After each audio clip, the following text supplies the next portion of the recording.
오늘 주실 하나님 말씀 우리 같이 나누겠습니다. 역대상 22장 14절로 19절 하나님을 위해 드리는 삶이란 제목입니다. 하나님께서 여러분에게 주시는 말씀으로 받으시고 제가 봉독해 드리도록 하겠습니다.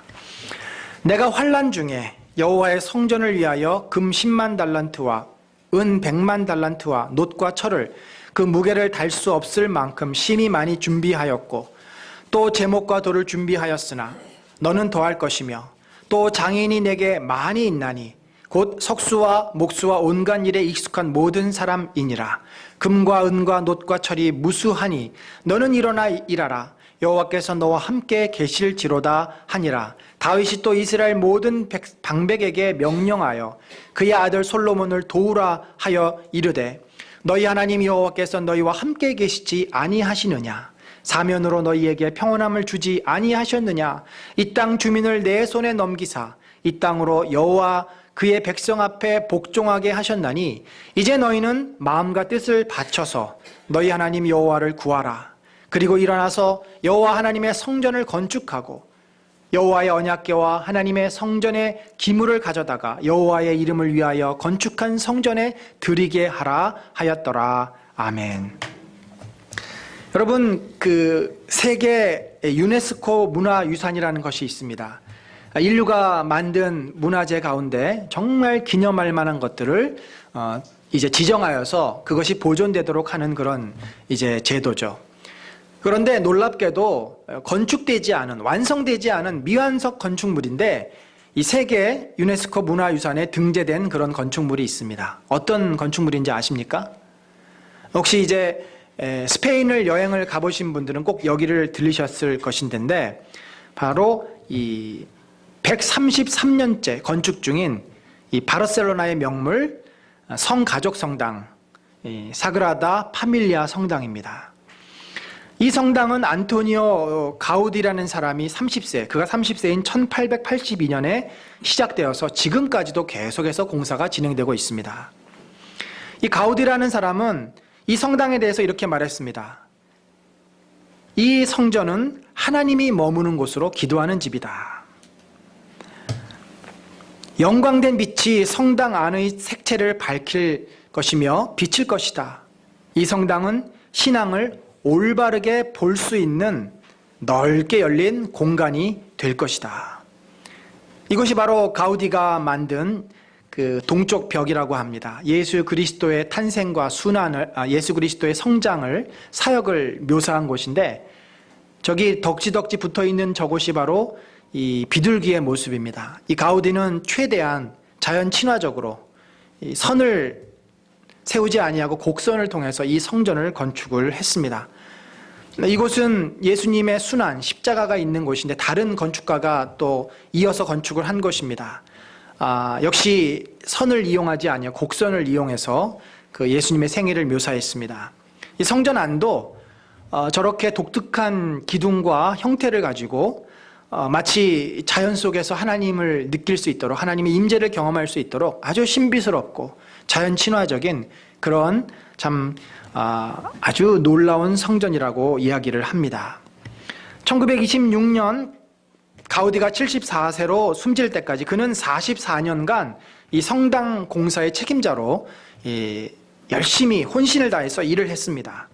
말년의 15년 동안은 그는 성단에서 숙식을 하며 일체의 그 외부 활동을 금지한 채 이 성당 건축에 그의 정성을 다했습니다. 마치 그는 수도사처럼 지냈습니다. 세상의 즐거움이나 외출도 하지 않았습니다. 부귀영화를 거들떠 보지 않았습니다.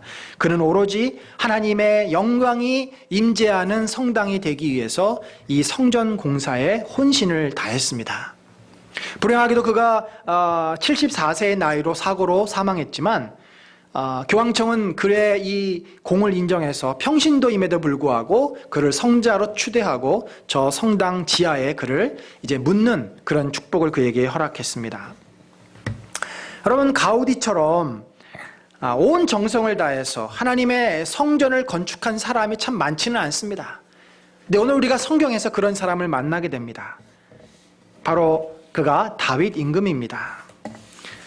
그는 무슨 이유 때문에 이 성전을 건축하려고 했을까요? 제가 이 본문을 묵상하면서, 그리고 그 전에 이제 이 역대상하는 제가 그 쉬운 성경 큐티책을 집필하면서 좀 봤던 본문인데, 그때도 제가 많이 그것이 의문이었어요. 왜 다윗이 그토록 성전을 건축하기 위해서 온 힘을 다 쏟았을까? 그에게 성전이 의미하는 바는 무엇인가?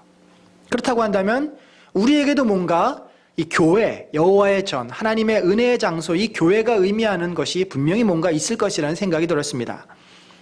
사실 다윗이 성전을 짓기 위해서 그 마음이 열렸던 출발점은 예상외로 그의 범죄로부터 시작이 됩니다. 그는 하나님이 금하신 백성의 수를 세는, 이 계수하는, 인구를 조사하는 죄를 범합니다. 우리가 인구 센서스를 조사하는 일은 흔히 있는 일인데, 이것이 왜 범죄인가? 그것은 하나님을 불신하고 사람의 힘, 군사력을 점검하고 군사력을 확보하기 위한 왕들의 노력이었기 때문에 그렇습니다. 하나님은 인구조사를 금합니다. 그런데 다윗이 그 하나님께서 금한 인구조사를 시행시킵니다. 많은 중신들의 반대에도 불구하고 인구를 조사해요. 결국 하나님께서 진노하시고 그 땅에 역병을 보내셔서 무려 7만 명이 전염병으로 죽습니다. 다윗은 너무나 마음이 아팠습니다. 그리고 이렇게 고백합니다. 하나님, 백성을 계수하게 한 자는 내가 아닙니까?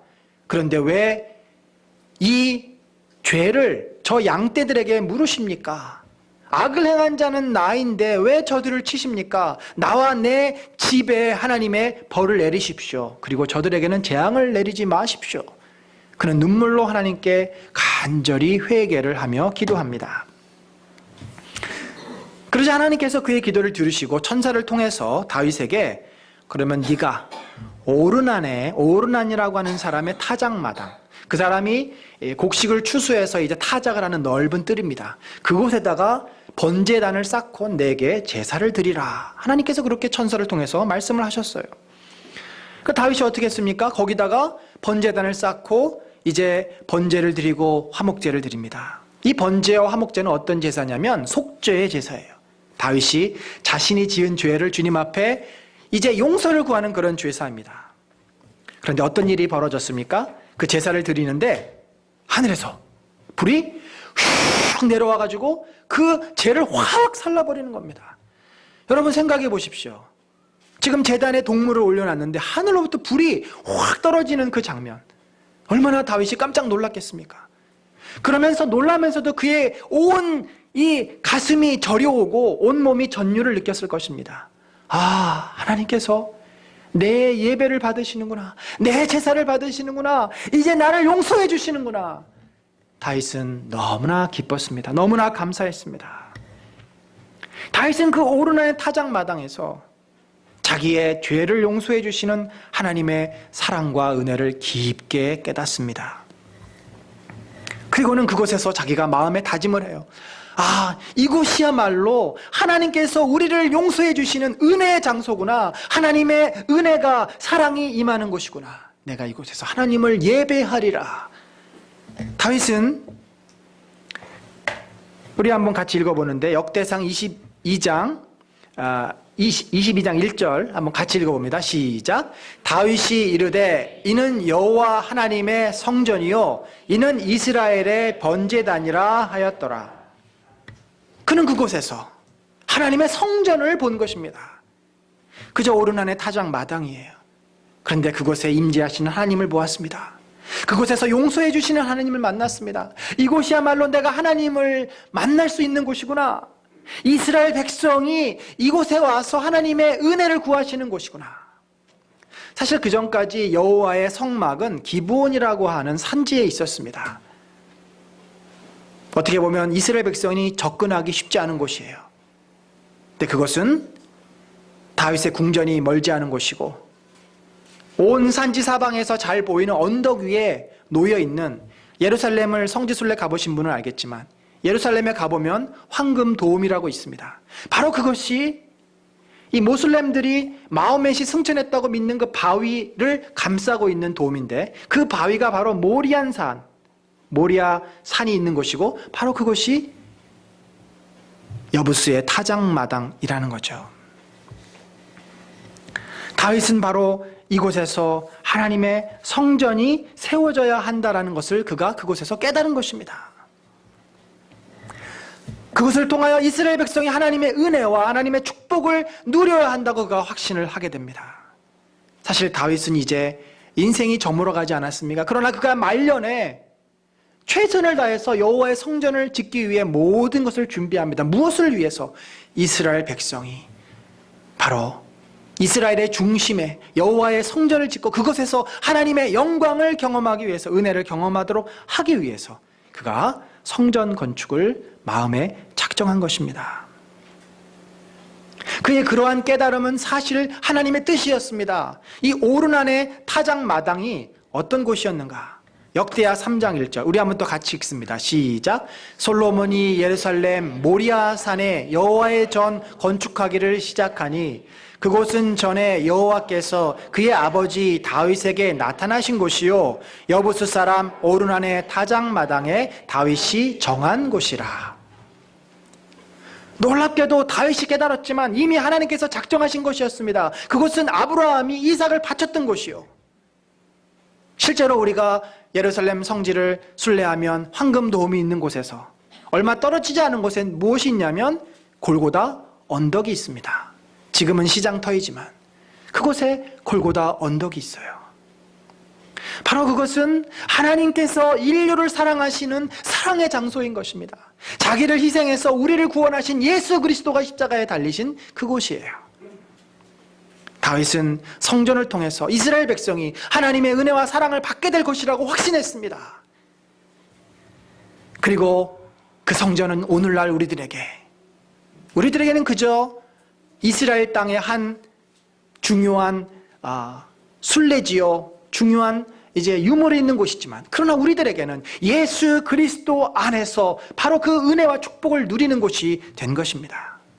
구약에는 눈에 보이는 성전이 그들의 신앙의 핵심이었지만 신약에 와서는 예수 그리스도, 그 성전을 상징하는 예수 그리스도 안에서 우리가 하나님의 은혜와 사랑을 누리게 됩니다.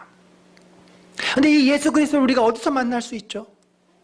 복음이 있는 곳에 예수 그리스도가 계시는데 바로 교회를 중심으로 예수 그리스도의 사랑과 은혜가 나누어지게 됩니다. 그래서 사실 우리가 교회를 소중하게 여기고 교회를 세워나가는 것입니다.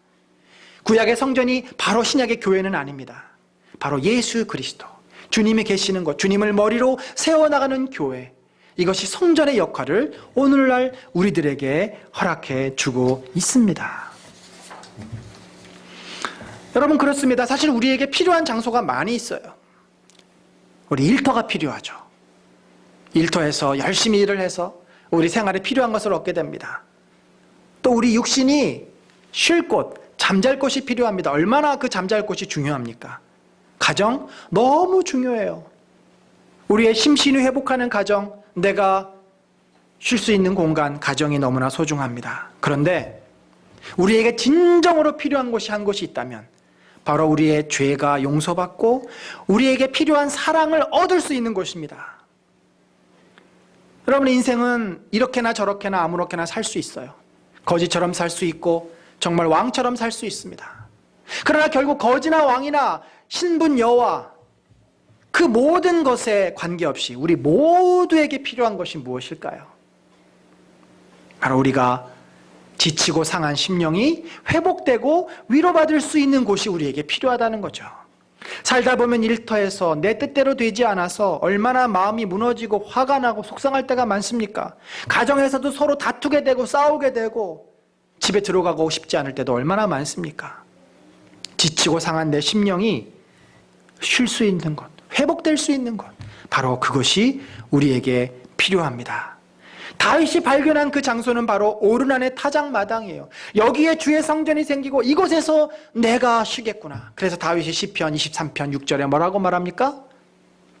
내 평생에 여호와의 집에 거하리라. 여호와의 선하심과 인자하심이 내 평생에 따르리니 내가 영원히 죽을 때까지 여호와의 전에 거하겠다. 문자적으로 다윗이 성전 안에서 산 것은 아닙니다. 하나님의 은혜 아래에서 살겠다라고 하는 그의 간절한 소망이죠. 여러분, 다윗이 그랬던 것처럼 오늘날 우리가 용서받고 얼마나 우리가 참 죄인입니까? 얼마나 우리가 이중인격자고 얼마나 냄새나는 인생입니까? 그 죄를, 우리의 연약함을 주님 앞에서 용서받고 회복하고 다시 일어설 수 있는 그 장소가 어디입니까? 바로 주님이 함께 하시는 교회, 주의 사랑과 은혜가 있는 교회라는 거죠. 저희 은혜 나눔 교회는 안으로는 이러한 예수님의 사랑을 통해서 우리의 심령이 회복되고 또 주의 자녀로 자라도록 이곳에 들어왔습니다. 밖으로는 그러한 주님의 은혜, 주님께서 주신 사랑을 이 지역에 나누는 교회가 되기 위해서 이곳에 들어왔습니다.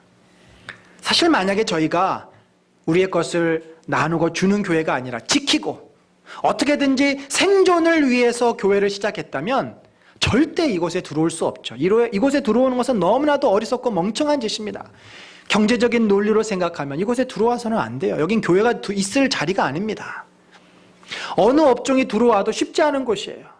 제가 이곳에 2년 있어봤지만 이곳에서 지금 큰 이윤을 남겨서 돈을 버는 업종이 몇이나 될까 확신할 수가 없습니다. 계속해서 지금 또 바뀌고 나가고 실제로 제가 그런 교회를 봤어요. 저희 아는 목사님이 이제 부임한 교회인데 합정동에 있는 교회입니다. 교회가 자산이 한 5억이 돼요. 봉천동에 아파트가 한 채 있고 또 예금도 있고 자산이 한 5억이 됩니다.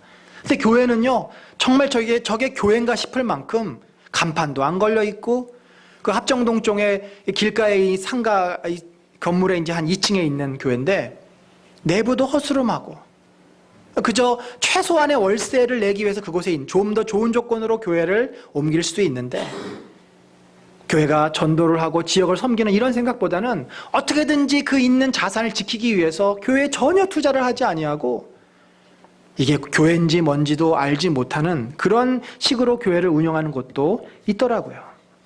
저는 그곳에서 주님의 사랑과 은혜가 나누어지는 것을 발견할 수 없다고 확신합니다. 여러분 생각해 보십시오. 교회가 세워지기 위해서는 누군가의 눈물과 헌신과 희생이 필요합니다. 사실 저희가 이렇게 예배를 편안하게 매주일 드릴 수 있었던 것도 우리 모교회인 은혜나눔 남설은혜교회 성도들의 헌신과 수고가 있었기 때문입니다. 거슬러 올라가서 이 땅에 복음이 들어올 때 처음에 이 땅에 무엇이 있었습니까? 아무것도 없었어요. 미신과 어두움만이 가득했던 이 땅에 선교사님들이 자신의 생명과 피와 땀과 이 수고를 이 땅에 뿌림으로 말미암아 그들의 헌신과 수고로 교회가 세워지고 최초의 세문안교회가 세워지고 정동교회가 세워지고 서울의교회가 세워지고 계속해서 이 작은 교회들이 시작된 것이 아니겠습니까? 다윗은 그런 하나님의 은혜를 사모하였기 때문에 그 은혜를 더 온 백성이 누리게 하기 위해서 이제 자신을 주님 앞에 드립니다. 다윗의 헌신의 모습.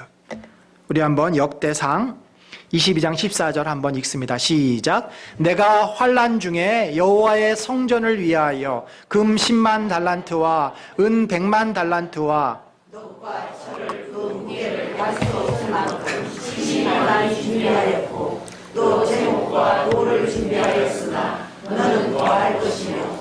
자, 여기 다윗이 뭐라고 표현했습니까? 환난 중에 여호와의 성전을 위하여 준비했다. 그가 늘 평안했고 그가 늘 행복했고 넘쳐나가지고 주체할 수 없었던 상황은 아니었습니다. 그는 늘 전쟁 가운데 있었고 전쟁하다가 전리품을 얻으면 사실 자기의 왕궁을 좀 더 화려하게 장식할 수도 있고 그가 좀 호사를 누리면서 요즘 그 개콘에 호사를 누리자고 하는 그런 코너도 있던데 얼마든지 자기 것을 가지고 마음껏 누릴 수 있지 않았겠습니까? 다윗은 그렇게 누리지를 않았습니다. 그는 하나님을 위하여 전을 건축하기 위해서 그것을 구별하여 하나님께 드렸습니다. 근데 오늘 본문에 보니까 금 10만 달란트. 사실 이것은요, 상상이 안 가는 액수입니다. 29장에 보면은 그가 좋은 금 3천 달란트를 구별하여 드렸다. 이렇게 되어 있어요. 3천 달란트면요. 이게 이제 키로수로 환산하면 약 얼마냐면 금 1kg가 7천만 원이기 때문에 이 103톤입니다. 3천 달란트는. 그러니까 환산하면 약 7조 원의 금을 드린 거예요. 또 오늘 본문에 보니까 10만 달란트를 드렸다고 되어 있는데 모르겠습니다. 이게 기록의 잘못인지 아니면 정말 그랬는지는 모르겠지만 상상할 수 없는 하여튼 액수입니다. 그는 자신이 하나님으로부터 얻게 된 모든 부를 주를 위해서 드립니다. 이렇게 고백을 해요. 주께서 나에게 주신 것이기 때문에 내가 주님께 다시 돌려드립니다. 그래서 내가 얻은 것이 아닙니다. 그리고는 그 백성들에게 또 이렇게 권면합니다. 우리 한번 또 읽습니다. 시작. 너희 하나님 여호와께서 너희와 함께 계시지 아니하시느냐? 사면으로 너희에게 평안함을 주지 아니하셨느냐? 이제 너희는 마음과 뜻을 바쳐서 너희 하나님 여호와를 구하라. 그리고 일어나서 여호와 하나님의 성전을 건축하라. 아멘. 다윗은 그들에게 너희가 어떻게 이 땅에 정착하였고 이곳에서 큰 나라를 이루게 되었는지 잊지 말아라. 하나님께서 이 땅을 너희들에게 주신 것이 아니냐. 하나님께서 너희들에게 은혜를 베푸셔서 너희가 지금 이만큼 살게 된 것이 아니냐. 잊지 말고 기억하라고 이야기를 합니다. 여러분, 그렇죠? 다윗 임금이 전쟁에서 졌으면 그곳에 정착할 수 있었습니까? 이스라엘 백성이 그러한 평안을 누릴 수 있었겠습니까? 전쟁은 여호와께 달려있고 여호와께서 승리케 하셨습니다. 여러분, 우리의 삶도 마찬가지입니다. 내가 누구의 은혜로 하나님을 믿고 하나님의 자녀가 되었습니까? 내가 두 발로 교회에 걸어갔습니까? 내가 연구해서 진리를 깨달았습니까? 아닙니다. 하나님의 은혜입니다. 하나님께서 믿음의 사람들을 우리에게 붙여주셨고 하나님께서 우리를 감동케 하셔서 예수 그리스도를 믿게 하셨어요. 얼마든지 우리가 이단에 빠질 수도 있습니다. 불신에 빠질 수도 있습니다. 하나님을 대적하며 멋대로 자기 인생대로 살 수 있습니다. 지금 그렇게 사는 사람들 얼마나 많아요. 하나님의 은혜 가운데 주께서 우리를 부르셨습니다. 또 우리가 지금 누리고 있는 모든 것 다 누구의 힘으로, 누구의 은혜로 우리가 얻은 겁니까? 내 힘으로? 부모의 힘으로? 물론 그 말도 일리는 있지만 그러나 그것 자체가 있도록 한 것은 누구의 은혜입니까? 내가 열심히 세운 공장이 불에 홀다닥 타지 않은 것은 누구의 은혜입니까? 내가 열심히 수고해서 놓은 그 자산이 은행에 망하지 않은 것은 누구의 은혜입니까? 하나님께서 지금도 우리를 지키시고 보호하시고 인도하고 계시는 것을 우리가 잊지 말아야 합니다. 다윗은 또 그래서 29장 12절에 우리 한번 또 있습니다. 시작. 부와 귀가 주께로 말미암고 또 주는 만물의 주제가 되사 손에 권세와 능력이 있사오니 모든 사람을 크게 하심과 강하게 하심이 주의 손에 있나이다. 여러분, 이건 다윗의 평생의 고백이에요. 베들레헴의 일개 목동에 그치지 않았던 다윗. 그를 하나님께서 부르시고 용사로 만드시고 나라의 왕으로 세우시고 그를 여호와의 전쟁에서 승리케 하신, 지금 이 자리까지 오게 하신 모든 것이 다 주님이 주신 것이다. 이것이 다 다윗의 고백입니다. 사랑하는 성도 여러분, 주님은 다윗을 통해서 우리에게 말씀하십니다. 이제 우리가 일어나 주의 교회를 세우라고 말씀하십니다. 주님은 우리의 헌신을 기다리고 계십니다. 우리는 이제 주님으로부터 받은 은혜와 사랑을 주님을 위해서 드려야 합니다. 주님을 위해서 드리는 건 무엇입니까? 우리의 작은 헌신을 통해서 주님의 교회가 세워진다면 이 교회를 통해서 더 많은 주님의 사랑과 예수 그리스도의 은혜가 필요한 자들에게 흘러 넘칠 것입니다. 저희 은혜 나눔 교회는 지난 한 해 동안, 2년 동안 나름대로 지역 주민들을 섬겼습니다. 학부모 세미나를 통해서 섬기기도 하고, 또 토요일 날에는, 여름에는 아이스티, 겨울에는 이런 핫팩을 요즘 나눠주고 있는데 인기 절정입니다. 이 나누는 순간 다 그냥 소진됩니다. 완판이라고 하죠, 완판. 어쨌든 우리의 그 사랑, 작은 정성을 지역 주민들을 위해서 섬기고 있습니다. 이런 주의 사랑과 은혜를 나누는 교회로 우리 은혜 나눔 교회가 세워질 줄로 믿습니다. 이제 말씀을 정리합니다. 다윗은 오르난의 타작마당에서 큰 깨달음을 얻습니다. 바로 그는 하나님께서 이스라엘 백성을 위해 주시고자 하는 그 은혜와 사랑, 그 은혜와 사랑을 자기뿐만 아니라 그 백성들, 후손들도 받아 누리게 하기 위해서 그곳에 여호와의 성전을 건축하기로 작정합니다. 이제 그 하나님의 은혜는 신약에 와서 예수 그리스도 안에 발견하게 됩니다. 예수 그리스도 안에 있는 자, 교회를 통해서 주께서 주시는 그 은혜와 축복을 우리도 받아 누리게 됩니다. 신약에서 이 다윗이 받은 하나님의 은혜처럼 가장 큰 은혜를 받은 자가 있다면 그가 누구입니까? 저는 바울 사도라고 생각을 합니다. 그는 어떤 자였죠? 예수를 믿는 자들을 잡아서 쳐 죽였던 자입니다. 마치 일제시대에 독립운동하는 자들을 잡아 쳐 죽인 형사들과 같이 매국노죠. 예수 믿는 자들을 잡기 위해서 다메섹 도상으로 대사장에 특명을 받고 가던 길이었습니다. 그런 그를 예수께서 어떻게 하셨습니까? 찾아오시고 사울아 사울아 네가 왜 나를 핍박하느냐? 네가 왜 나를 핍박하느냐? 주여 뉘시오니까 네가 핍박하는 예수니라. 그가 얼마나 충격을 받았을까요?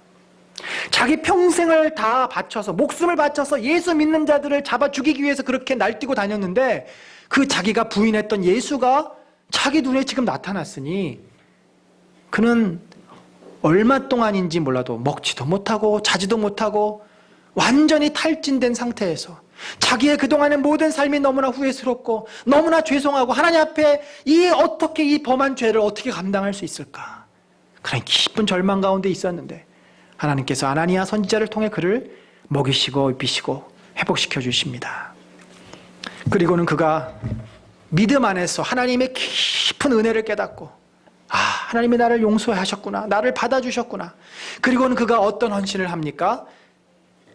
바울의 가장 유명한 헌신. 우리 한번 읽어봅니다. 시작. 내가 달려갈 길과 주 예수께 받은 사명 곧 하나님의 은혜의 복음을 증언하는 일을 마치려 하면은 나의 생명조차 조금도 귀한 것으로 여기지 아니하노라. 그는 이 유명한 말을 마치고 에베소를 떠나서 예루살렘으로 죽음을 불사하고 갑니다. 사랑하는 성도 여러분, 우리들에게 예수 그리스도는 누구십니까? 나를 사랑하시고 나를 위해서 자기 목숨을 버리신 그 주님. 그 주님은 우리에게 사랑과 은혜를 주시기를 원하십니다. 그 주님은 우리를 온전하게 회복시켜 주시기를 원하십니다. 교회 안에서 교회를 통하여서 우리가 하나님의 영광스러운 자녀로 세워지기를 원하십니다. 이제 주님은 우리에게 말씀하십니다.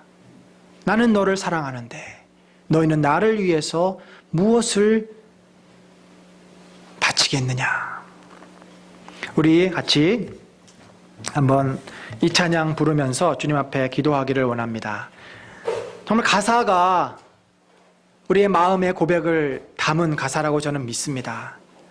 주님 다시 오시는 그날까지 이 땅의 교회가 온전하게 세워지고 특별히 우리 은혜 나눔 교회가 이곳에 온전하게 세워지기를 간절히 바라는 마음으로 우리가 한번 이 찬양 주님 앞에 같은 목소리로 드려지기를